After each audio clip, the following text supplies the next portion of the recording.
Hi అండి. ఇవి ఏపీఎస్ఆర్టీసీలో నా ఫస్ట్ ఫ్రీ ట్రిప్‌కి సంబంధించిన టికెట్స్.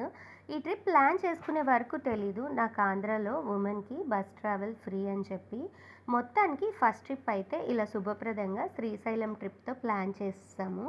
కొండ వచ్చేప్పటికి ఎంత ఆనందపడ్డానో, ఎందుకంటే మార్నింగ్ 4కి లేచి జర్నీ స్టార్ట్ చేశాము. ఇప్పుడు ఆల్మోస్ట్ 11:30 దాటింది. మొత్తానికి కొండ చూసాక హ్యాపీగా ఫీల్ అయ్యాము. ఇలా కొండెక్కే ముందు హోటల్ దగ్గర ఆపితే మేమైతే అందరం ఐస్ క్రీమ్స్ కొనుక్కున్నాము. ఎండ మండిపోతోంది కదా! ఈ కొండ మీద ట్రావెల్ చేసినంతసేపు నాకు ఒకటే ఆలోచన, చెట్లన్నీ ఎండిపోవడం, ఈ ఫ్లెక్సీస్ మీద యానిమల్ జోన్ అని రాసుండడం అవన్నీ చూసి, అబ్బా! ఇంత ఎండలో మనమే ఇంత ఇబ్బంది పడుతుంటే అసలా ఈ ఎండిపోయిన చెట్ల మధ్యలో వాటికి దాహం వేసినా, ఏం చేసినా ఎలా ఉంటున్నాయో అనిపించింది. మొత్తానికి ఈ ఆలోచనలు ఎండ్ అవ్వకముందే శ్రీశైలం అయితే వచ్చేసాము ఫుల్ హ్యాపీతో. ఇంక ఇప్పుడైతే మొత్తం లగేజ్ తీసుకొని బస్ స్టాప్ నుంచి సత్రం దగ్గరికైతే